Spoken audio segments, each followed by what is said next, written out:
Oh my god. This is Gavin COP COP. Po11. Okay, creating an environment of respect and rapport. He did introduce himself. He did ask us to introduce ourselves. We got check whether we are feeling okay Yeah. or not, vaccination shots, everything. I don't think he asked for the Yeah, Oh yeah, I don't think you necessary. asked us to remove watches. Yeah. other than Other than that, we should be okay. Managing acid behavior. Generally well done. he Ask did us to reinforce put it. down our floorboard sticks Yeah. whenever you're talking. How did you all put down your floorboard stick? Alright, Oh, we but threw it. we threw it down, so maybe he should have told us to just. I have gentlemen here. Put down the floorboard stick. Oh, the chocolate. Oh. I have another student put down the floorboard stick, the whole stick. Right. So when he established the rule of putting the floorboard stick, he said be Put more it down detailed. nicely. Nicely. So Okay. hopefully it won't break or anything. So that was the one thing he could have improved on.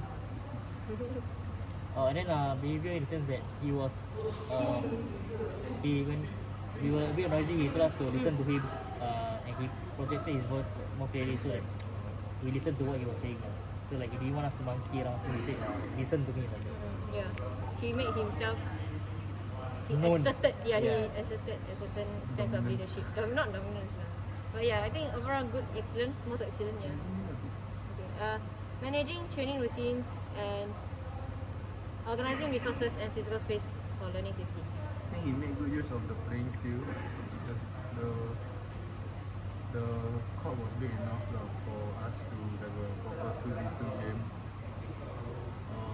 So managing training routines wise, Yeah, I thought it functioned like well like smoothly in the sense that there wasn't any hiccups or like we were waiting around or like waiting for him to set up. Like he really planned out when he put the cones and markers. He really planned out like what's the next step he was supposed to do just now. So like if you could see like he put markers along the sides of the playing area. So from game one straight away we went to the practice task one. We really used the cones at the side as a tool for one player to stand, another player to stand at like the middle line. So I thought that was good lah. So he didn't need to like set up and then we have to wait around doing nothing. So But one feedback that I have is that maybe he can color code it, so you can make it like a yellow drill and a blue drill. That's yeah. what I did. Yes. So it's clearer and it shows that you know it's a smoother transition also. So you can show like, okay, now we're going to move on to the green drill, which is the green cones involved. Or like just now, since you have so many cones on the side, you can just make use of the colors also. And also, if you want to do passing, you might want to use flat markers so that the ball doesn't get intercepted by the cone itself. Yeah, but I really like how you like taught us how to pass before you taught us the drill. So that because if you don't know how to pass, then there's no point in the drill actually. Yeah. and then like what Kessel said, using the space well, I thought it was good because the practice task too like and we had to run in the middle. Like, he just made use of the space he had instead of just confining us to like one area or doing something in a small space. So that was good. And another thing is the rotation. You should emphasize that you rotate outwards. Or if not, then you should say that before you pass, wait for me to say go, then pass. So that you can manage the drill and organize the safety better. Yeah, to run for it is actually correct. Because if not, Yeah. when he pass, he might hit the player that's coming back to the area. Yeah. So that's one thing he should have added so that that task can function more smoothly. Other than that, it was Good. Good. Is it possible to have two stations for the run? a big Yeah. station. By the time I come back, I don't even have enough time to get ready for the next I part. also want to make sure that they are like, cause they have to sprint out, so it might, if they keep sprinting, like Very if tiring. two stations at the same time, it'll get very tiring. And yeah, I didn't even have time to rest at the back. So I think it's also quite well. Communicating with athletes using broken English as a tool for interaction. I don't think there was a single usage of like English or anything. Yeah. Everything was very English. Yeah. Proper English. Yeah, proper English. It was very clear also. And your maybe a little bit soft Yeah, I think you need to voice out more. considering the different all. Oh yeah, but his objective was clear in the sense that after he did the Q&A, we had in mind like we know we put it across that we're gonna do this today and then we understood. So he wasn't like play around the bush. Like we went straight to the point after we answered the questions he had during the Q&A. This one not much. Probably good to excellent. Yeah, doing good English all the time. Yeah, Excellent. Yeah. Excellent. Excellent. Using questioning and discussion techniques. For this one, I felt that his Q&A was quite obvious because like the answer was like practically handed us in the drill. So not much of a mystery. His Q&A, maybe you can add more questions to make us think about the drill more. So that besides we just spit out the answer. Even before the Q&A, I already know the answer. So that you can question us something to make us think more, then bring us to the point of your discussion, which is open space. Yeah. I think more can be talked about, Yeah. right? When talk about moving, especially now you talk about the dashing, right? The space. So some people may move slowly, then again, not going to help. So if people is dashing, and you have to pass to someone who's moving so fast, yeah, then you can talk about why dashing, what you need to do if you want to pass to someone who's dashing, things like that. Yeah. So good to excellent. Yes. Especially good, I don't know. Engaging athletes in training and duration of instruction. I think with his floor stick rule, the one that he put on, it engaged us when he was giving instruction. Yeah. Like we had nothing to do with our hands. And he let us sit down because we were like, so tired. Yeah. That was good. I think the drill was just more on physically engaging in the sense that we all had something to do, but in terms of like cognitive, like intellectually engaged, not much but I thought that in games I thought that during practice tasks, like for example like exercise or practice tasks, had us to do some intellectually engaging things that we had to decide when to move. So maybe he could have added something like that so that we intellectually engage. And then for duration of instruction, I think it was It was clear.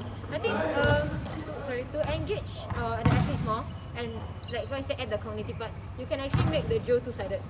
So instead of like once we finish the left side, then everyone collectively move together to the right to try another direction.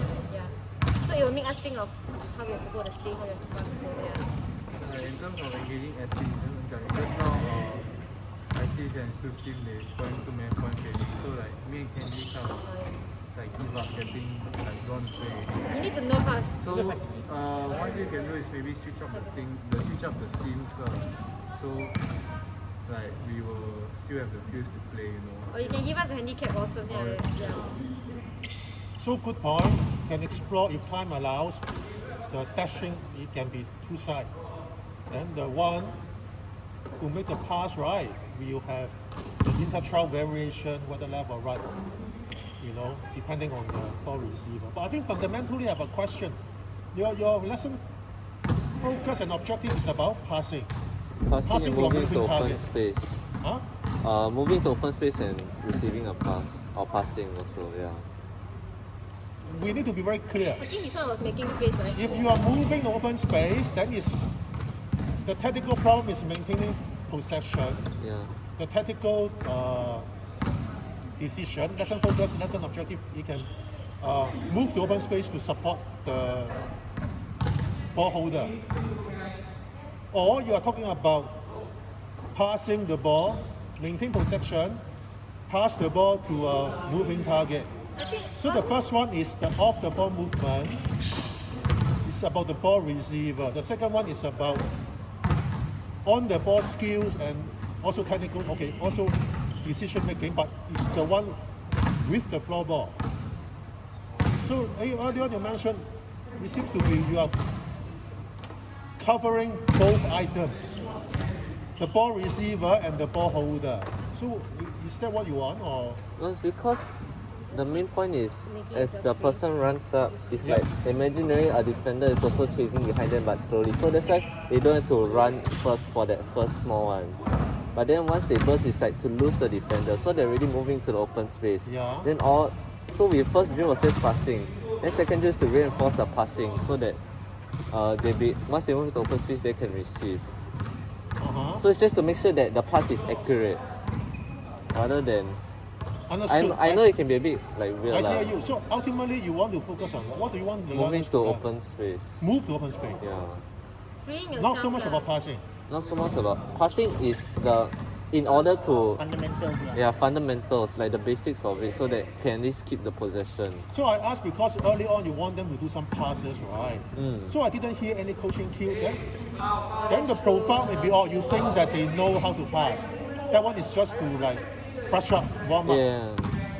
If that's the case, it's okay. But if, and now you talk about is off the ball movement, the ball receiver, you want them to learn how to dash to open space, right? Then what can be the coaching cues for them? And in your skills, right, in your drills, right, when you're a runner, anyone marking you? So any game scenario for you to decide, oh, should I move to the left or should I move to the right? Depending on the defender, you know, or your preferences of where's the open space. Yeah, or where your ball holder wants you to move to. So just now it's just mechanically, you just keep on running to the right. Yeah, so I'm not sure. Coaching cue is not there, and then you are like, you know, he just run to the right. And there's no game scenario. There's no defender, nothing. Mechanically just run and run and run. So you may want to explore whether you want to really put a defender or like, you know, have some game scenario when the runner needs to decide, should I run to the right or should I run to the left? Because now we don't focus on the passes anymore, we focus on the decision making for the person to run right. You know what I mean? Just like soccer, you want to fake, you do a fake. Yeah. But after you fake, you move to the left or right. It depends on whether, you know, your next position support the ball holder to send you the ball. So these are the things that you have to create. You have to create a game scenario for them to make the call, which I didn't see just now. Yeah, so you need to work on that. Can Yeah, yeah. For where do you start? Duration or? Yeah, interference. Yeah. So just one last Oh, thing. yeah, yeah. Duration is just like, I think you call us back like 2 months time.